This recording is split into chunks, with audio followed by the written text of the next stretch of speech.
नमस्कार दोस्तों, मैं संदीप त्रिपाठी आप सभी का स्वागत करता हूं अपने इस YouTube चैनल स्टडी पॉइंट 7 पर। सामान्य विज्ञान की श्रृंखला में भौतिक विज्ञान विषय चल रहा है और चौथे चैप्टर का ये आखिरी भाग है। और आज के इस वीडियो में हम देखेंगे पलायन वेग और सरल लोलक से संबंधित महत्वपूर्ण जानकारियां। इससे पहले के जो टॉपिक हुए हैं, अगर वो नहीं देखा है आपने तो उसका लिंक आपको इस वीडियो के डिस्क्रिप्शन बॉक्स में देखने को मिल जाएगा। और यदि आपने चैनल को अभी तक सब्सक्राइब नहीं किया है तो उसको प्लीज सब्सक्राइब कर लें। तो स्टार्ट करते हैं हम आज का अपना चैप्टर।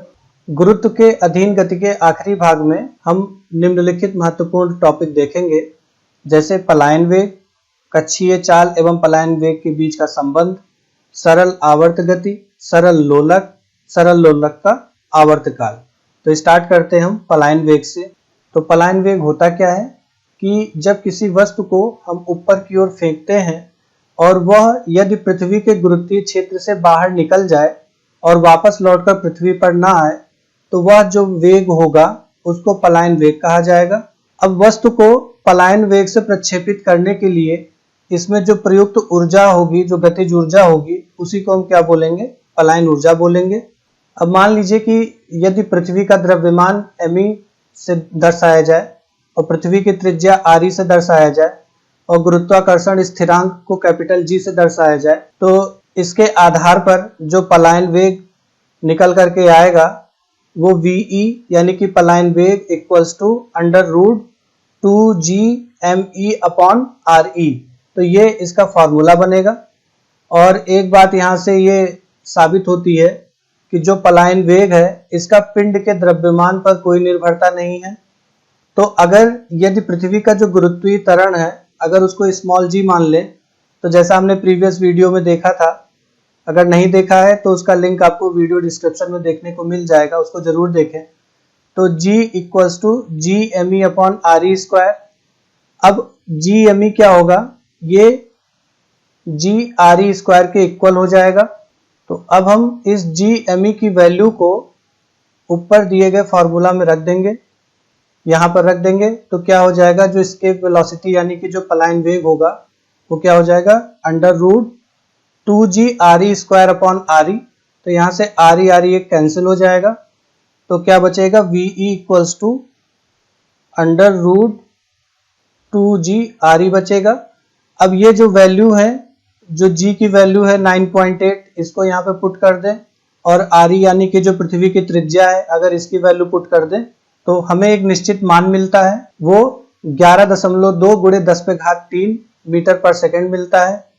इसको अगर 1 किलोमीटर में 1000 मीटर होता है तो इस प्रकार हम देखेंगे तो 11.2 किलोमीटर प्रति सेकंड एस्केप वेलोसिटी निकल कर आती है, VE निकल करके आता है। अब इस मान से हम यह निष्कर्ष निकाल सकते हैं कि अगर किसी पिंड को इतने वेग से यानी कि 11.2 किलोमीटर प्रति सेकंड के वेग से ऊर्ध्वाधर ऊपर की ओर फेंका जाए तो वह पिंड पृथ्वी पर वापस लौट करके नहीं आएगा।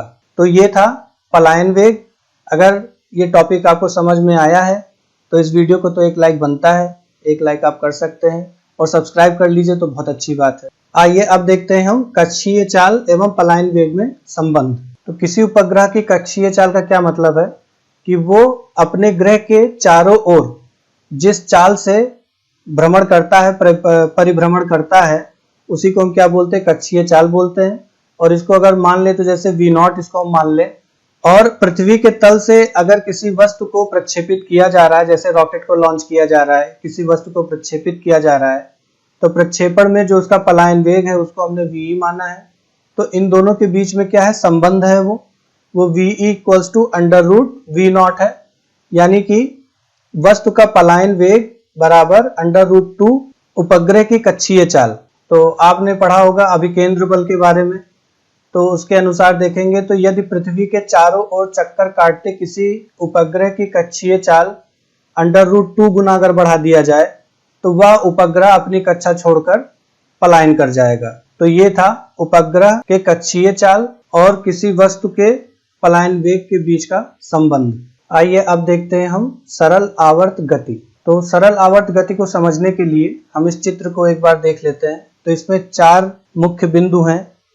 जैसे एक है कि ये जो धागा है धागे के बारे में, दूसरा जो पिंड है ये पिंड के बारे में, तीसरा धागे का एक सिरा एक जगह से बंधा हुआ है, और चौथा ये जो पिंड है ये एक निश्चित दिशा में यात्रा तय कर रहा है। तो अगर कोई वस्तु अपनी माध्य स्थिति का मतलब क्या है कि यहाँ पर, इसके अनुसार यहाँ पर, तो जब कोई वस्तु अपनी माध्य स्थिति के दोनों ओर सरल रेखा में दोलन करती है तो जिस गति के अंतर्गत इनका दोलन होता है उसी को हम क्या बोलते हैं, सरल आवर्त गति कहते हैं।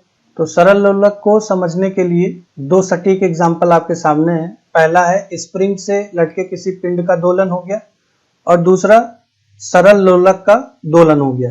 अब देखते हैं हम सरल लोलक के बारे में। तो अभी हमने सरल आवर्त गति में 4 मुख्य बिंदु देखे थे, उसी के ऊपर हम सरल लोलक को यहाँ पर समझ सकते हैं कि जब द्रव्यमान रहित पूर्ण प्रत्यास्थ डोरी जिसका एक सिरा घर्षण रहित दृढ़ आधार से बंधा हो तथा दूसरे सिरे पर बिंदु द्रव्यमान का कण लटका हो, तो इस प्रकार के निकाय को सरल लोलक कहा जाता है। इसका मतलब क्या निकला कि ये कोई बिंदु है, यहाँ से एक कोई धागा लटक रहा है और इस धागे के दूसरे सिरे पे बिंदु द्रव्यमान का कोई कण लटका हुआ है, तो इसी को हम क्या बोलेंगे, सरल लोलक बोलेंगे। तो सरल लोलक का जो आवर्त काल है वो क्या होगा, टाइम इसका क्या होगा, तो t equals to 2 pi under root L by g. L क्या है, सरल लोलक की प्रभावी लंबाई है, और जो स्मॉल g है वो गुरुत्वीय त्वरण है। तो इस फार्मूले के आधार पर कई बार क्वेश्चन पूछ लिया जाता है। अब उसको लॉजिक के बेस पर अभी आगे हम देखेंगे। इस चीज से निष्कर्ष क्या निकलता है कि लोलक का जो आवर्त काल है वो जो गोलक है, जो बिंदु द्रव्यमान है, उस पर निर्भर नहीं करता है। तो सरल लोलक से संबंधित कुछ महत्वपूर्ण तथ्य हैं कि जैसे पहला है कि लोलक का आवर्त काल यानी कि t लोलक की प्रभावी लंबाई यानी कि L के वर्गमूल के अनुक्रमानुपाती होता है। तो वर्गमूल के अनुक्रमानुपाती होता है। तो अगर लोलक की जो प्रभावी लंबाई है बढ़ा करके 4 गुना कर दिया जाए तो जो आवर्त काल होगा वो दुगना हो जाएगा। अब दूसरा एक तथ्य इसमें निकल के आता है कि जो आवर्त काल है वो व्युत्क्रमानुपाती होता है गुरुत्वीय त्वरण के। तो इसीलिए यदि लोलक घड़ी को पहाड़ पर या कोयले के खान में लेकर के जाएंगे तो जी के मान में परिवर्तन आ जाता है और मान का जो परिवर्तन होता है वो घट जाता है। इसकी वजह से क्या होता है, आवर्तकाल बढ़ जाता है, और बढ़ने से क्या मतलब है कि घड़ी सुस्त हो जाती है। तो सरल लोलक की जो लंबाई अगर अनंत कर दी जाए तो उसका आवर्तकाल जो होगा वो अनंत नहीं होगा, वो फिक्स है। वो कितना होगा, 84.6 मिनट होगा। और इस आवर्तकाल को सरल लोलक के आवर्तकाल की अधिकतम सीमा बताई जाती है, ये मैक्सिमम है, इससे ज्यादा नहीं हो सकता। और यदि किसी लोलक का आवर्तकाल 2 सेकंड है तो उसे सेकंड लोलक के नाम से जाना जाता है। तो आज के वीडियो में हमारी तरफ से इतना ही। अगर ये वीडियो आपने यहाँ तक देखी है तो इस वीडियो को एक लाइक तो बनता है, सब्सक्राइब भी कर लीजिए। इसके बाद जो टॉपिक आएगा वो होगा स्थूल पदार्थों के गुण। तो नेक्स्ट वीडियो आने तक खुश रहिए, मस्त रहिए, पढ़ते रहिए स्टडी पॉइंट 7 के साथ। मिलते हैं हम नेक्स्ट वीडियो में। धन्यवाद।